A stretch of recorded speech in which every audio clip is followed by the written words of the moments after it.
आ जाएगा मोदी सरकार 3.0 का दूसरा बजट। वित्त मंत्री निर्मला सीतारमण बजट पेश करेंगी।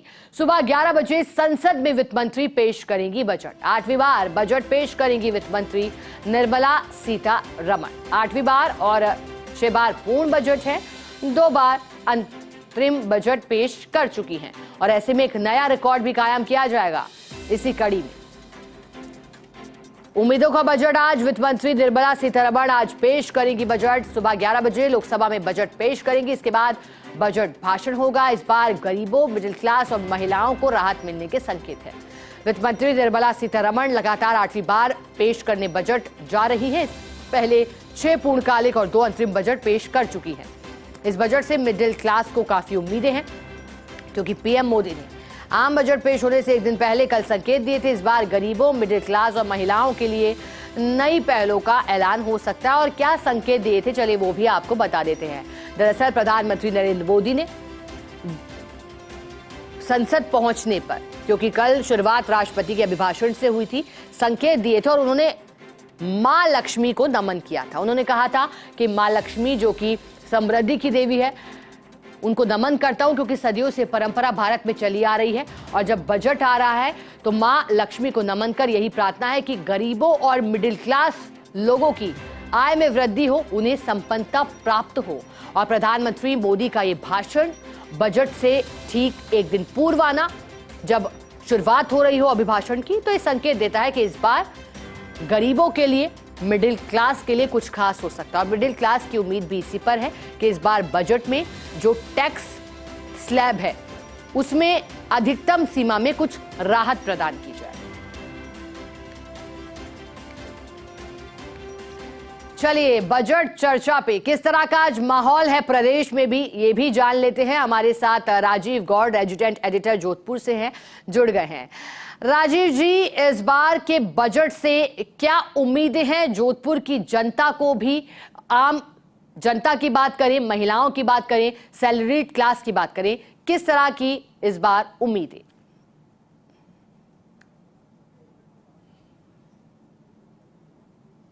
देखिए शिखा, आपने जिस तरीके से 2-3 बहुत बड़ी बातों पर फोकस किया, देश के प्रधानमंत्री नरेंद्र मोदी ने कल संकेत दिए हैं कि ये बजट जो है मध्यम वर्ग को समर्पित होगा, निर्धनों को समर्पित होगा, टैक्स स्लैब कुछ कम किया जा सकता है। अभी उम्मीदों का बजट कितना खरा उतरता है, जो 8 बार निर्मला सीतारमण जो है वो पेश करने वाली है, तो समझा जा सकता है कि महिला शक्ति है, निश्चित रूप से घर परिवार समाज के बारे में सोचती है, तो कुछ न कुछ जरूर सकता है।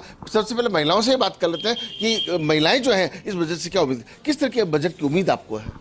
मैं चाहती हूँ कि जो छोटे से छोटा वर्ग है, कई लोग मतलब मीडिया वहाँ तक नहीं पहुँच पाती है और वो जो गृहिणियाँ हैं वो घर तक ही सीमित रह जाती है, वो अपनी बात कह ही नहीं पाती है। तो ये जो बजट आए तो उनको मतलब उससे उसका पूरा फायदा मिले और मतलब उनको ये मतलब बोलने की जरूरत ही नहीं पड़े कि जो उनका बजट मिले तो वो अपने घर परिवार को आराम से चला सके, क्योंकि कई चीजें हैं जो उन मतलब गृहिणियों तक नहीं पहुँच पाती है। तो देखिए कि महिलाएं जो है उसमें फोकस, एक और महिला हमारे साथ है, आपको किस तरह की उम्मीद इस बजट से? मध्यम वर्ग के पक्ष में महिला बजट की उम्मीद है कि वो महिला हर चीज़ अपने सामने रख सके और स्वतंत्र रहे। वो अपना भी कुछ बनाना चाहती है तो उसको मौका मिले। महिलाओं को स्वावलंबन की बात करें, क्या कैसे दिखता है, किस तरह का बजट जो है होना चाहिए?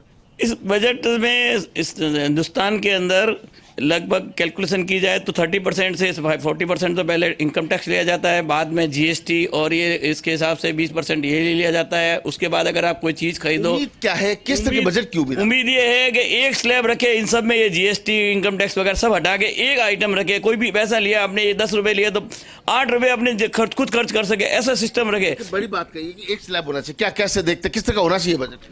आम बजट में ऐसा है जी, जो जनता आम जनता टैक्स दे रही है उसके हिसाब को, जो टैक्स है उसके हिसाब वापस उसको सुविधा मिलनी चाहिए, उसको सुविधा मिलती नहीं है। कैसे क्या उम्मीद इस बजट से? सर, महंगाई की मार मिडिल आदमी बेहाल। हम बजट में चाहते हैं थोड़ी महंगाई कम हो और एक जीएसटी आने बाद एक देश एक स्लैब, टैक्स स्लैब एक हो। टैक्स स्लैब हिंदुस्तान में बहुत अलग अलग चीज़ है और थोड़ा इनकम टैक्स जो मिडिल आदमी की जो सीमा है 7 लाख, वो 7 लाख के बढ़ा के 10 लाख निश्चित रूप से होनी चाहिए, नंबर 1। दूसरी चीज़ महंगाई मिडिल आदमी के लिए इतनी कमर तोड़ महंगाई हो रही है, तो कोई ना कहीं सरकार से हमें अनुरोध है कि महंगाई पे अंकुश लगाया जाए, जिससे मिडिल आदमी, घरेलू। कैसा होना चाहिए बजट? जीएसटी में जो अलग अलग स्लैब्स है 5% का, 12% का, 18% का, तो कई कंज्यूमर प्रोडक्ट है जिस पर 18% चार्ज किया जा रहा है। जैसे कि आप बिस्किट ही ले लें तो उसको भी 18% चार्ज किया जा रहा है। तो ये स्लैब 5% होना चाहिए, और जो 5, 12, 18 का है इसको एक कॉमन करके एक टैक्स स्लैब डिक्लेयर करना चाहिए, जिससे जो मिडिल क्लास है उसको कंज्यूमर आइटम में रिलीफ मिल सके, क्योंकि जो मेन महंगाई बढ़ती है वो कंज्यूमर आइटम पे बढ़ती है। कैसे देखते हैं, कैसा होगा इस बार का बजट? उम्मीद है कि मध्यम वर्ग को गवर्नमेंट पूरा सहयोग करेगी। कैसे देखते हैं इस बजट को? इस बार उम्मीद है कि मोदी जी का बजट बहुत बढ़िया रहना चाहिए। देखिए शिखा, एक बड़ी बात तो ये कही है स्पेशली कि सबको मध्यम वर्ग जो है, और देखिए आपने शुरुआत में बहुत अच्छी बात कही है कि इस बार का जो बजट है मध्यम वर्ग को समर्पित हो सकता है। साथ में जब महिला कर रही है, महिलाओं को लेकर के भी काफी मुद्दे। लेकिन अगर थोड़ा सा सीनियरी की बात करते हैं मारवाड़ की, मारवाड़ में रिफाइनरी है, तैयार है, रोजगार मिलने वाला है। लोग चाहते हैं कि स्थानीय लोगों को ज्यादा से ज्यादा रोजगार मिले। एक बड़ा मुद्दा पर्यटन के लिहाज से देखिए, केंद्रीय मंत्री गजेंद्र सिंह शेखावत जोधपुर से प्रतिनिधित्व करते हैं। पर्यटन के किस तरह से और अधिक रास्ते खुले, रोजगार का कैसे साधन बढ़े, लोगों को रोजगार मिले। रेल मंत्री जो मारवाड़ से है अश्विनी कुमार, उनसे भी यहाँ से काफी उम्मीदें कि कनेक्टिविटी बढ़े। और अगर बात करें पश्चिमी राष्ट्र के एमएसएमई की, उद्योग धंधों की बात करें, तो यहाँ के लोगों को रोजगार कैसे मिले, बड़े उद्योग धंधे कैसे हैं, बड़े से बड़ा निवेश कैसे है। राइजिंग राजस्थान के माध्यम से मुख्यमंत्री बजरंग शर्मा ने कोशिश की है, लेकिन केंद्र उसको लेकर के क्या करता है। और देखिए कि कल ही जो मारवाड़ के किसान नेता पप्पूराम डारा है, उन्होंने किसानों को लेकर के बात कही है कि किसानों को हित में ध्यान में रखकर के भी इस बजट को दिया जाना चाहिए। वही बैराराम सियोल की बात करें जो ओसिया से विधायक है, उन्होंने ईआरसीपी की तरह डब्ल्यूसीआरपी की भी एक मांग रखी है कि कम से कम जो किसानों को सिंचाई का पानी जो है वो कैसे मिले। हो सकता है कि उसको भी केंद्र सरकार कोई ना कोई हरी झंडी, पानी है, सिंचाई है, आसपास के उद्योग धंधे हैं, उनको पनपाने के लिए करे। लेकिन सबसे बड़ी बात है टैक्स स्लैब में कमी। अगर टैक्स स्लैब में कमी होती है, मध्यम वर्ग को राहत मिलती है, अच्छी योजना आती है, तो महिलाएं हैं, आसपास के जो नीचे और निम्न तबके के लोग हैं, उन सबको राहत की उम्मीद की जा रही है। जी राजीव जी, ये भी कहा गया एक और कि सुपर रिच के टैक्स स्लैब और करों में वृद्धि हो, जबकि आम जनता को मिले राहत की खुराक। क्या एक ये मांग भी, क्योंकि टैक्स स्लैब का जिक्र लगातार आपने जिन भी लोगों से बात की सभी ने की है, यानी कि वहां कर बढ़ा दिया जाए और यहां लोगों को राहत दी जाए, ये भी एक मांग।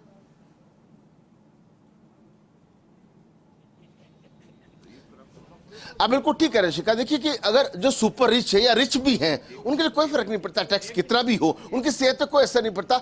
असर पड़ता है तो मध्यम लोगों की सेहत पे पड़ता है। आप देखिए कि एक बहुत अच्छी बात कही है कि सारा टैक्स एक बार ले लो, इतना है।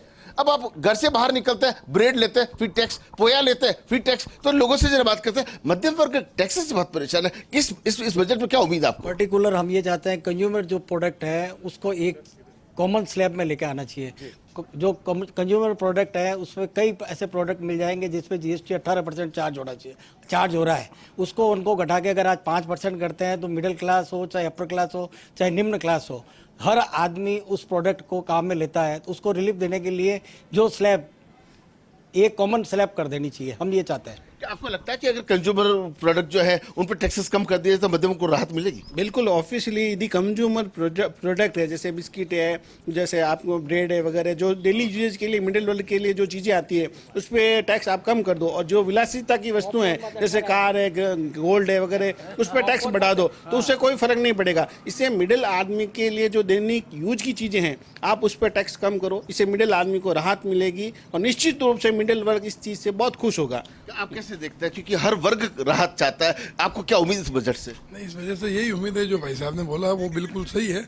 और ये मुफ्त की योजनाएं सब बंद होनी चाहिए। सबसे बड़ी बात तो ये है जो मुफ्त देके देश में घाटा बढ़ रहा है और विकास की राह में ओढ़ा आ रहा है, ये मुफ्त की नहीं। सब बड़ी बात है कि मुफ्त का सब कुछ बंद होना चाहिए। जब तक मुफ्त का बंद नहीं होगा, लोग उसका फायदा उठाने के चक्कर में रहेंगे। और ऐसे में देखिए कि जो दूसरा वर्ग है वो आहत हो जाता है। एक महिला हमारे साथ है, देखिए आप घर चलाती हैं, घर का बजट इसी तरह पूरे राष्ट्र का बजट चलाना होता है। महिला जब बजट पेश कर रही है, आपको उम्मीद है कि वो कहीं ना कहीं महिलाओं का तो ध्यान रखेगी? मुझे पूरी उम्मीद है कि वो पूरा ध्यान रखेगी, क्योंकि वो इतने सालों से बजट का कर रही है और मोदी सरकार आने के बाद महिला सशक्तिकरण को बहुत उसको पहुंच मिली है। लेकिन फिर भी क्या है कि निम्न वर्ग की जो महिलाएं होती है वो जो चाहती है वो उस बजट के अंदर अपना कार्य नहीं कर पाती है।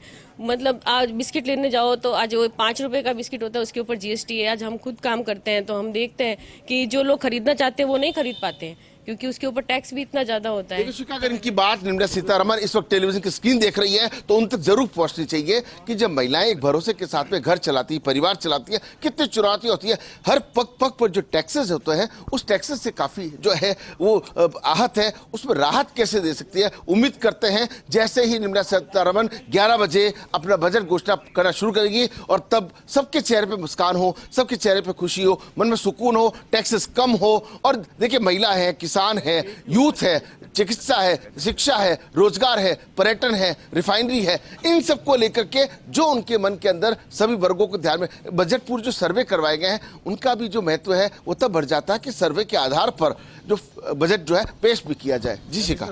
राजीव जी, ये भी माना जा सकता है कि इस बार पूरा फोकस इंफ्रास्ट्रक्चर, सामाजिक कल्याण और ग्रामीण अर्थव्यवस्था को सुधारने पर रह सकता है, क्योंकि अगर प्रधानमंत्री नरेंद्र मोदी के भाषण और संकेत से इसको राजीव जी जोड़े तो याद कीजिएगा आजादी के बाद जब सरकारें आया करती थी तो उस वक्त व्यापार या राजस्व एक बड़ा मुद्दा नहीं था बल्कि समाज कल्याण का मुद्दा था। फिर बाद में उदारीकरण, वैश्वीकरण और निजीवाद पर फोकस गया हो, लेकिन एक बार फिर प्रधानमंत्री मोदी का संकेत दे रहा है संबोधन और वाक्य कि एक बार फिर समाज कल्याण की ओर सरकार जा रही है। क्या ये हकीकत होने वाली है राजीव जी?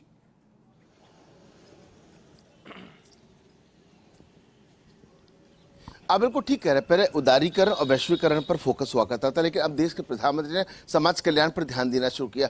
अगर हम उनके कल के भाषण की बात करें तो आप एक एक लाइन को सुनिएगा, उन्होंने हर वर्ग को संबोधित किया, हर वर्ग की बात करी है। तो ये उम्मीद करते हैं इस बार का जो बजट है उस लिहाज से लोगों के लिए लोक लुभावन नहीं होकर के धरातल पर कारगर के लिए साबित हो सकता है। लोगों से बात भी कर लेते हैं कि प्रधानमंत्री नरेंद्र मोदी ने कल एक संकेत दिया है कि मध्यम वर्ग को राहत देंगे, टैक्सेस में राहत देंगे। क्या उम्मीद आपको है?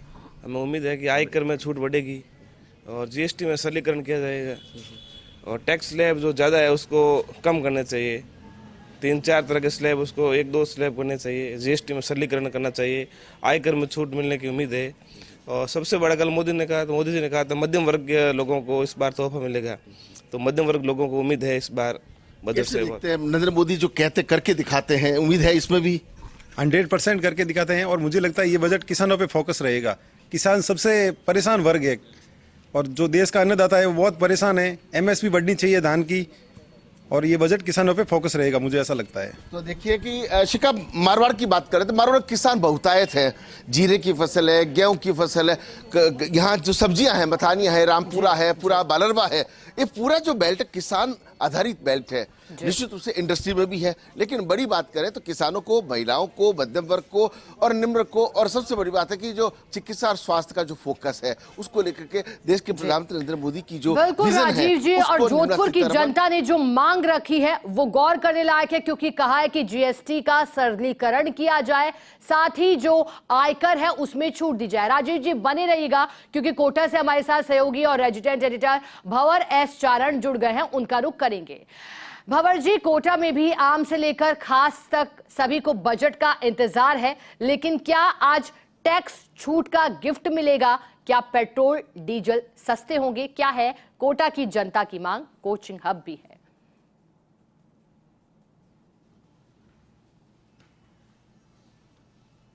बिल्कुल, देखिए गृहिणी से लेकर के युवा और व्यापारी सभी बजट की तरफ टकटकी लगाए बैठे हैं। सभी को इंतज़ार है जब बजट सेशन शुरू होगा और निर्मला सीतारमण बजट पढ़ना शुरू करेंगी। लेकिन इससे पहले कोटा की उम्मीद है किस तरह की आपको बताने की कोशिश करेंगे। देखिए, कोचिंग सेक्टर कोटा का पिछले कुछ समय से लगातार लड़खड़ा रहा है और कोटा पर्यटन सिटी बनने की कोशिश कर रहा है। क्या कोटा को कोई पैकेज मिल सकता है? क्या यहाँ पे सेंट्रल यूनिवर्सिटी आ सकती है? आईटी हब के रूप में कोटा को विकसित करने की जो संभावनाएं हैं, क्या उनको लेकर के बजट में कोई बात हो सकती है? इसके अलावा कोटा में नया ग्रीनफील्ड एयरपोर्ट बनने जा रहा है, क्या उसके लिए कोई बजटीय प्रावधान कोटा को देखने को मिलेगा? खेतीबाड़ी बहुल ये इलाका है, खूब नदियाँ बहती है, एग्रो बेस्ड इंडस्ट्रीज का यहाँ पर खूब स्कोप है, तो कृषि को लेकर के फर्टिलाइजर्स की बहुत सारी यहाँ पे फैक्ट्रीज है, तो क्या प्रावधान होते हैं इस पर निगाह रहेगी। लेकिन कोटा के लोग क्या सोचते हैं और क्या कुछ बजट से उम्मीद करते हैं, ये आपको बताने की कोशिश करते हैं। और बघेल साहब, बतौर सीनियर सिटीजन कई तरह के बजट आपने देखे हैं, इस बजट से क्या कुछ उम्मीदें? सबसे पहले तो मेरा केंद्र सरकार से ये निवेदन है कि जो आम जनता की मूलभूत आवश्यकता है उन पर कर का भार कम किया जाए, और जो लग्जरी जो है उस पर आप टैक्स बढ़ा सकते हैं। जैसे आदमी को भोजन, पानी, चिकित्सा सुविधाएं, इनकी इस पे बजट का भार कम किया जाए। आप फ्लाइट का रेट बढ़ाइए, आप एसी फर्स्ट क्लास का रेट बढ़ाइए, परंतु आम जनता को जो सुविधाएं मिलती है वो उस पर कर भार नहीं होना चाहिए। तो देखिए, महत्वपूर्ण बात, लग्जरी आप महंगा कर दीजिए, लेकिन जो कम से कम बेसिक आवश्यकता की जो चीज़ें हैं उनको सस्ता करने पर निगाह रहेंगी। लेकिन मुकुट जी, खेती बाड़ी बहुल्य इलाका है, किसान और कृषि जगत इस बजट से क्या उम्मीद कर रहा है? जो कोटा का कृषि जगत है, यहाँ पर कोई बहुत सारी अच्छी अच्छी चीज़ें यहाँ पर होती है, जैसे धनिया है, चावल है, वो एक्सपोर्ट क्वालिटी के यहाँ पर पैदा होते हैं। तो हम उम्मीद लगाए बैठे हैं कि यहाँ पर जैसे ही एयरपोर्ट चालू हो जाएगा तो ये हमारा जो धनिया है, चावल है, ये बाहर एक्सपोर्ट हो तो यहाँ के किसानों को और अच्छी कीमत इनको मिल सके।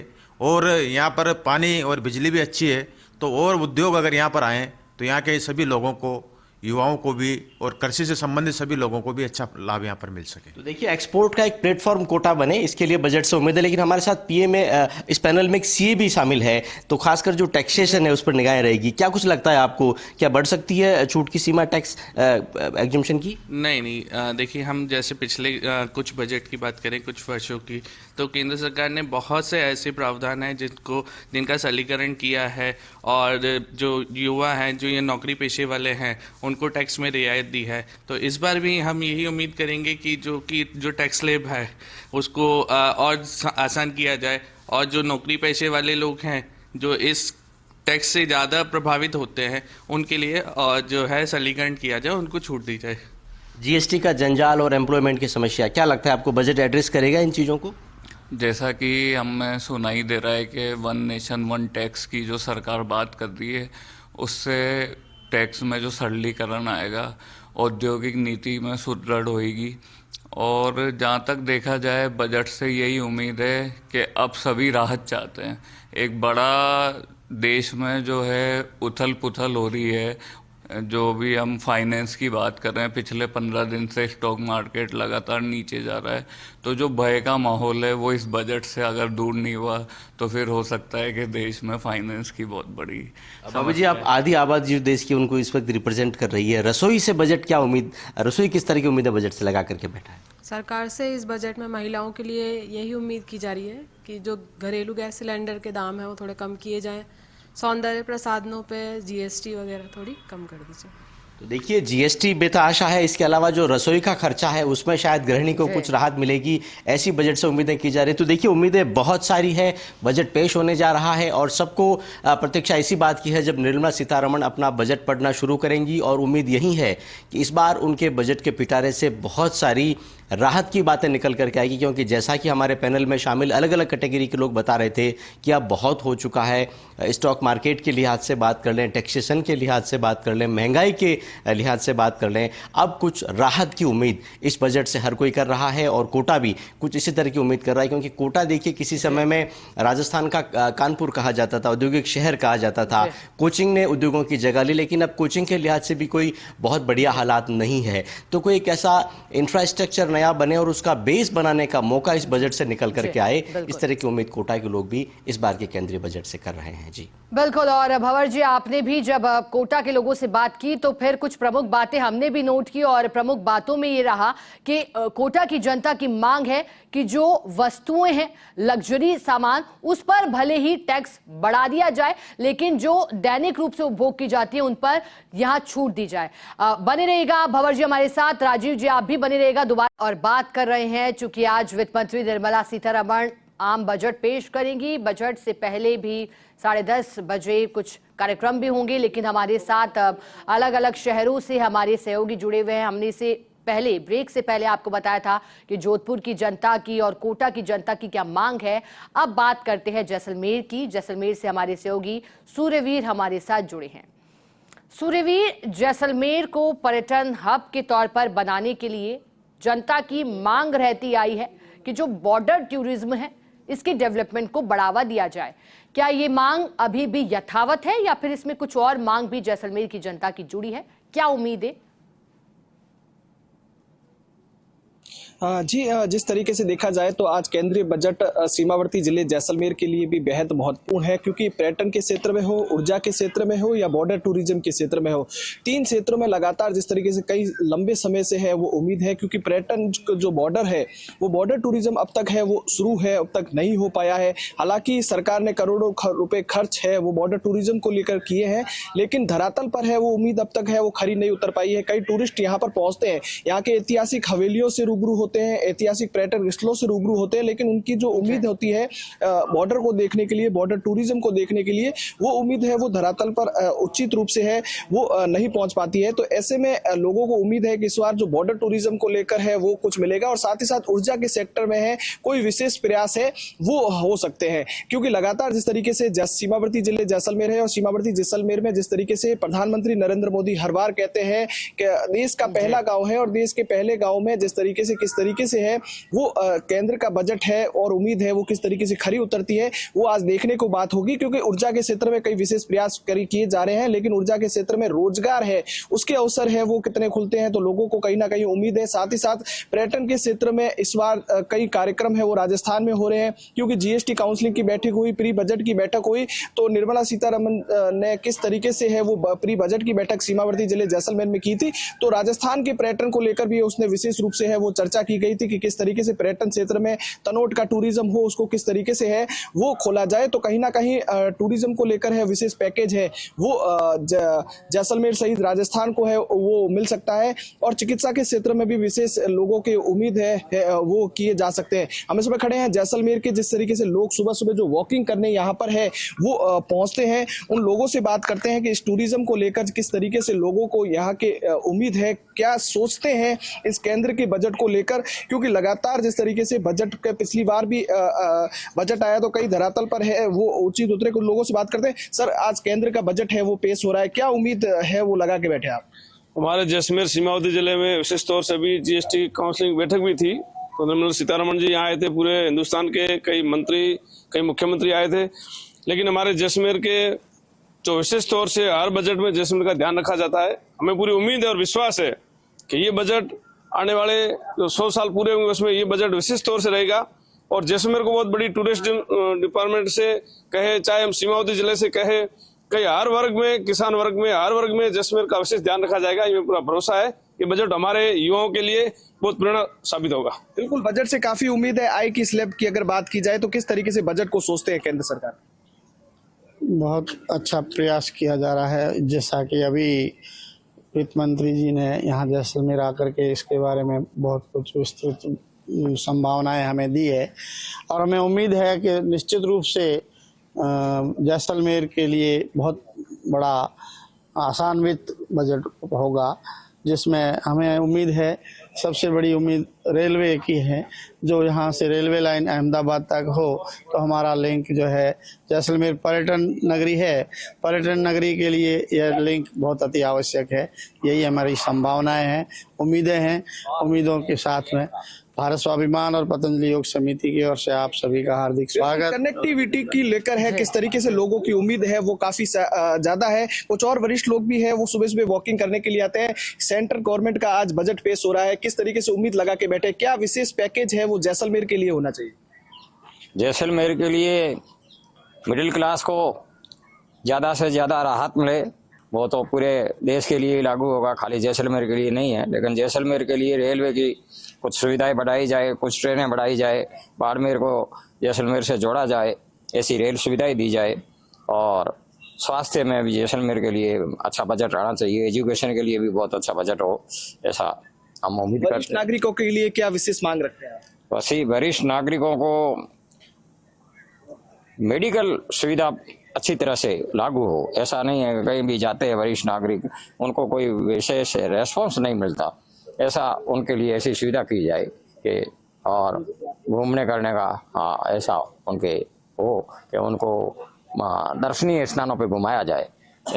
ऐसा व्यवस्था लागू होनी चाहिए। बिल्कुल सूर्यवीर, और आप जब लोगों से बात कर रहे हैं तो ऐसे में प्रमुख मांगे निकल करके आई हैं और उसमें कहा है कि हेल्थ सेक्टर के लिए विशेष प्रावधान हो, साथ ही साथ एजुकेशन के लिए हो, कनेक्टिविटी के दायरे को बढ़ाया जाए। सूर्यवीर बने रहिएगा हमारे साथ। लगातार जोधपुर से रेजिडेंट एडिटर राजीव गौड़ बने हुए, भंवर भी बने हुए हैं, पर पहले राजीव जी आपका रुख करना चाहेंगे। राजीव जी, क्योंकि पर्यटन और रेल मंत्री दोनों मारवाड़ से हैं, ऐसे में मारवाड़ के लोगों की मांग ये भी है कि रेलवे कनेक्टिविटी को यहां बढ़ाया जाए, साथ ही जो एमएसएमई है, पिछली बार का वादा याद दिला रहे हैं मारवाड़ के लोग कि एमएसएमई के लिए भी विशेष नीति लाई जाए।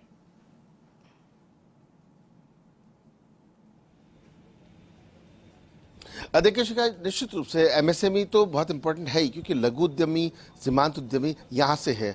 अभी जिस तरीके से एक राष्ट्रीय स्तर का मेला हुआ था लघु उद्योग भारती का, तो ऐसे में उस समय भी ये मांग उठी थी और मुख्यमंत्री जब आए थे उन्होंने विश्वास भी दिलाया। तो मुख्यमंत्री ने भी अपनी ओर से स्टेट को क्या क्या चाहिए वो प्रधानमंत्री को जरूर भेजा है। लेकिन सबसे बड़ी बात है, पर्यटन मंत्री यहाँ से हैं, रेल मंत्री यहाँ से हैं, तो वो उम्मीदें हैं। जैसे पिछले दिनों हमारी जब बात चल रही थी, जो यहाँ के वरिष्ठ व्यवसायी हैं, उद्यमी हैं, उनसे जब बात सुखराम विष्णु, जगदीश विष्णु से बात चल रही, गणपत भाटिया बालोतरा से बात, तो बालोतरा में उन्होंने कहा था रिफाइनरी पे रोजगार। और अगर इधर की बात करें, पश्चिमी राजस्थान के अंदर जो टैक्सेस कम होने चाहिए, अनावश्यक टैक्सेस से जनता परेशान हो जाती है, ये चीजें तो है ही। लेकिन उससे भी बड़ी बात है कि जो इस वक्त मॉर्निंग वॉकर्स हमारे साथ हैं, ये तमाम वो लोग हैं जो प्रबुद्ध लोग सब एक साथ यहाँ पर मॉर्निंग वॉक करते हैं। इसके पहले वाली टीम से हमने आपकी बातचीत कराई थी, तब उन्होंने कहा था कि टैक्स स्लैब कम होना चाहिए। महिलाओं ने कहा था कि महिलाओं को भी राहत मिलनी चाहिए। लेकिन सबसे बड़ी बात है कि इस बजट से हर वर्ग उम्मीद करता है, और उस उम्मीद में लोगों से जरा बात करते हैं कि किस तरह की उम्मीद इस टैक्स से, इस जो बजट पेश किया जाए उससे आपको है।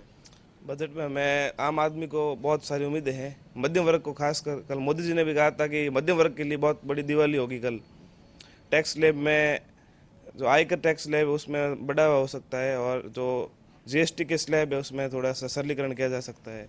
ये उम्मीदें हैं हमें। कैसी उम्मीद आपको है इस बार के बजट से? कैसे चाहते बजट कैसा हो? हम यही चाहते हैं कि ये बजट, इस साल का बजट राहतपूर्ण हो, सबके लिए सोचा जाए। यही आपने इतनी उम्र रही है, कैसा होना चाहिए बजट? अच्छा होना चाहिए। क्या किस तरह की उम्मीद आपको लगाए बैठे हैं? कपड़ों पे हमारे 5% और 12% अलग अलग स्लैब, दोनों एक स्लैब एक होना चाहिए। आपको लगता है कि मोदी जी का ये जो बजट है उम्मीदों पर खरा उतरेगा? हमारे को उम्मीद है इस बार ये बजट पूरा खरा उतरेगा। दूसरा, हमारे यहाँ रेल मंत्री यहाँ राजस्थान के हैं, पश्चिम राजस्थान से, तो उस हिसाब से हमारे को लगता है रेलवे में भी काफ़ी बजट दे सकते हैं जोधपुर को, और भी काफ़ी उम्मीद है जोधपुर के। इस वजह से किस तरह की उम्मीद आप लगाए बैठे? बिल्कुल ऑफिशियली ये बात बहुत अच्छी की रेल मंत्री हमारे जोधपुर के। निश्चित रूप से हमारा पश्चिमी राजस्थान रेलवे कनेक्टिविटी में बहुत पीछे है। हम चाहते हैं इस बजट में हमारे पश्चिमी राजस्थान फलोदी से नागौर, फलोदी से बाड़मेर, 2-3 जो रेल लाइनें जो पेंडिंग चल रही है उसके बारे में भी कुछ हो। हमारे जोधपुर इतना बड़ा है, इसके बारे में कोई मेट्रो की जैसी कोई रूपरेखा तैयार हो, ये भी हम चाहते हैं। दूसरी चीज़ शेयर मार्केट के अंदर हम चाहते हैं कि लॉन्ग टर्म कैपिटल गेन है जो अभी 1.20 किया उसको बढ़ा के 2 लाख किया जाए, और मिडिल वर्ग के लिए हाउसिंग लोन जो अभी पुरानी ओल्ड स्कीम में जो सीमा 2 लाख है उसको बढ़ा के 3 लाख किया जाए। तो देखिए इसका जो बात लबोलबाब निकल कर किया, लेकिन आपने इंपॉर्टेंट बात कही थी रेल कनेक्टिविटी। जैसे भी सुरवीर सिंह बता रहे थे साथ ही कि जैसलमेर से बाड़मेर के बीच में कोई ट्रेन नहीं है। आप समझिए कि कितना आपस में कोई ज्यादा दूरी नहीं है। अगर जोधपुर की बात करें तो जो खाटू श्याम जी के लिए यहाँ से एक ट्रेन की मांग उठी थी, जो श्याम भक्ति सेवा संस्थान की अध्यक्ष मोनिका प्रजापति ने टीम के साथ रेल मंत्री से उठाई थी कि कम से कम अब जो पर्चा बढ़ रहा है, तो ऐसे में जब 100 करोड़ रुपया जो कॉरिडोर के लिए राजस्थान सरकार ने पिछले बजट में दिया था, तो इस बार खाटू श्याम जी से जोधपुर की कनेक्टिविटी कैसे हो उसको लेकर के भी श्याम भक्ति सेवा संस्था और श्याम भक्तों को काफी उम्मीद है।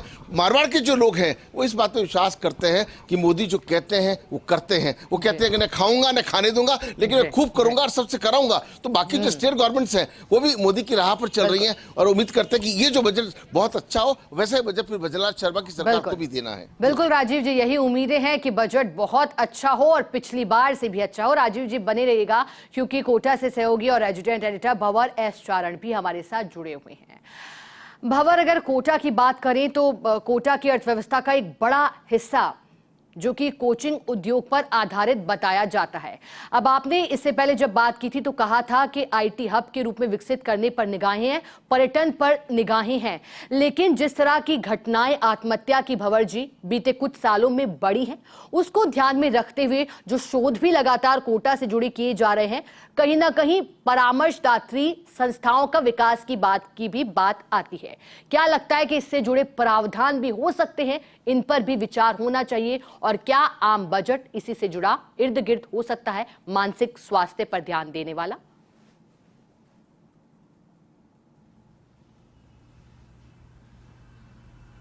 बिल्कुल, देखिए जो केंद्रीय कोचिंग गाइडलाइन है उसको लेकर के पहले ही दिशा निर्देश जो है वो केंद्र सरकार की तरफ से जारी किए जा चुके हैं, लेकिन उसके ऐसे बहुत से प्रावधान हैं जो कि व्यावहारिक रूप से या तो लागू नहीं हो पा रहे हैं या फिर लागू होने लायक नहीं है। तो उस पर निगाहें रहेगी कि क्या कोई पॉलिसी इस बजट में आ सकती है। साथ ही जो अभी कोचिंग फीस पर जीएसटी है उसकी दर 18% है। अल्टीमेटली इसका जो भुगतान है वो कंज्यूमर को यानी स्टूडेंट को ही करना पड़ता है, उसके पेरेंट्स को ही करना पड़ता है। तो कोई सरलीकरण अगर जीएसटी में आने की पॉलिसी आती है तो उसी से कोचिंग फीस का भी मसला जुड़ा हुआ है, तो जाहिर तौर पर कोचिंग सिटी की उस पर निगाहें रहेगी। लेकिन मेरे साथ जो लोग हैं उनसे मैं एक बार फिर से आपको जोड़ने की कोशिश करता हूं। आपने कहा कि लग्जरी आइटम्स भले ही महंगे कर दो, लेकिन आम आवश्यकता की जो चीज़ें हैं उनको बजट में सस्ता करने पर ध्यान देना चाहिए। लेकिन कोटा जो कि दिल्ली मुंबई रूट का एक महत्वपूर्ण जंक्शन है, तो रेल सुविधाओं के लिहाज से और कोटा की उम्मीदों के लिहाज से आप बजट में क्या कुछ तलाश कर रहे हैं?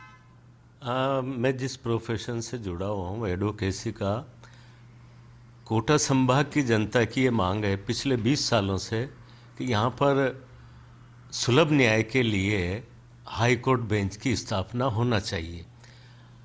हम प्रति वर्ष मांग करते हैं, प्रति माह मांग करते हैं सरकार से, पर इस पर किसी की राजनीतिज्ञ द्वारा इस पर ध्यान नहीं दिया जा रहा, क्योंकि कोटा राजस्थान का एक बहुत बड़ा शहर है और इससे संभाग के जुड़े हुए जो हिस्से हैं उनको सस्ता और सुलभ न्याय करने में सुविधा होगी। इसलिए हमारी सबसे बड़ी मांग ये है कोटा और संभाग की जनता की कि यहाँ पर राजस्थान हाई कोर्ट की बेंच की स्थापना हो।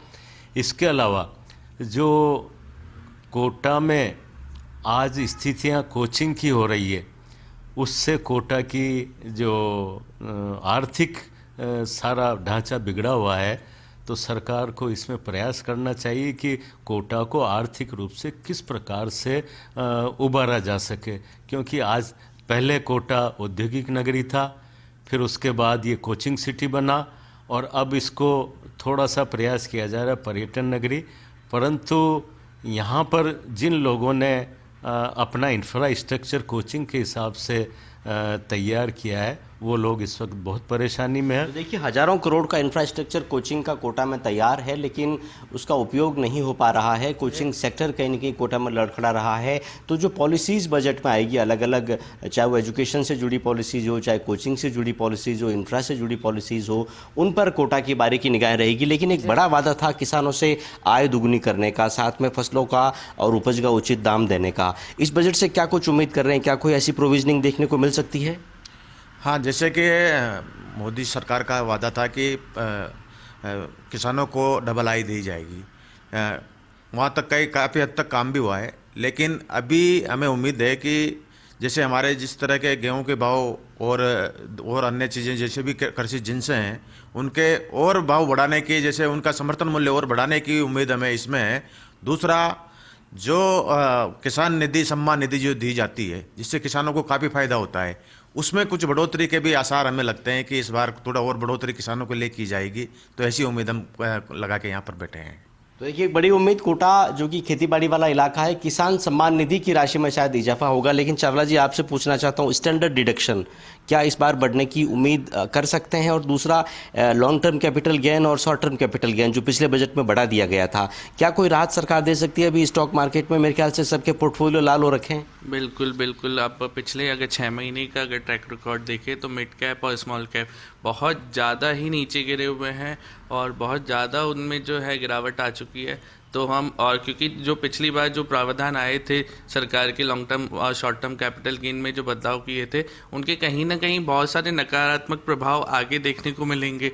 तो हम यही चाहेंगे कि वो सरकार उन प्रावधानों में बदलाव करे और उसको आम जनता के, क्योंकि प्रॉपर्टी देखिए, लॉन्ग टर्म कैपिटल गेन हर व्यक्ति की कोई ना कोई प्रॉपर्टी होती है, चाहे उसको विरासत में मिली होती है या जीवन में एक व्यक्ति एक मकान बनाता ही है। अगर वो उस अपनी बचाई हुई पूंजी पे भी और दोबारा टैक्स देता है तो कहीं ना कहीं उसके ऊपर दोहरी मार पड़ती है। तो हम सरकार से यही उम्मीद करते हैं कि इन प्रावधानों को थोड़ा सरल करे ताकि आम आदमी अपनी पूंजी को थोड़ा बचा सके। टैक्स स्लैब में कोई संशोधन की उम्मीद, कोई राहतों का दायरा बढ़ सकता है? देखिए, टैक्स स्लैब वैसे भी सरकार ने जो ये नई स्कीम जो है, पहले जो टैक्स स्लैब एक चलती थी, आजकल न्यू रिजिम जो लेके आई है, तो न्यू रिजिम का जो दायरा है उन्होंने जो वो 7 लाख रुपए किया था या 3 लाख रुपए, उस 3 लाख को बढ़ा के 5 लाख रुपए जो है आपकी स्टैंडर्ड एग्जेम्प्टेड इनकम होनी चाहिए और उसके बाद जो 7 लाख को बढ़ा के 10 लाख रुपए कर देना चाहिए। स्टार्टअप, कौशल दक्षता प्रशिक्षण, इन सब चीज़ों से आपको क्या लगता है, क्या एम्प्लॉयमेंट जनरेशन हो पाया है? और इस बजट में आप खासकर एजुकेशन लोन के लिहाज से या फिर रोजगार पैदा होने के लिहाज से कुछ बड़े प्रावधान की उम्मीद कर रहे हैं? कोटा के लिहाज से क्या कुछ हो सकता है, क्या होना चाहिए? अभी जैसे कोटा में नए स्टार्टअप्स के लिए जो भी जयपुर में सरकार द्वारा कदम उठाए गए थे, उसके अच्छे परिणाम देखे गए हैं। लेकिन फिर भी जो इस बजट में नए कुछ जो भी प्रावधान किए जाएंगे, वो ये डिसाइड करेंगे कि आगे इस देश की प्रगति कितनी होगी, या वो जो विकसित भारत का जो सपना है, क्या मोदी सरकार उसको जल्द प्राप्त करेगी कि उसमें और डिले हो सकता है। क्योंकि क्या है, कौशल डिपेंड करेगा बजट में युवाओं के लिए कितना प्रावधान किया जा रहा है। अगर युवाओं को अपनी कार्यकुशलता बढ़ाने के लिए अवसर ही नहीं दिया जाएगा, कोई कौशल का एक पार्ट ही नहीं दिया जाएगा, तो कैसे आगे बढ़ेंगे? तो विकसित भारत करने के लिए बजट में युवाओं के लिए कुछ ना कुछ सरकार को अलग से कौशल बढ़ाने के लिए कुछ रखना पड़ेगा। तो अलग से महिलाएं क्या उम्मीद कर रही है बाबूजी? बहनों, बेटियों, माताओं की क्या उम्मीदें हैं बजट से? वैसे रसोई चलाना काफ़ी चैलेंजिंग हो गया है जिस तरह से महंगाई पिछले कुछ सालों में बढ़ी है। देखिए,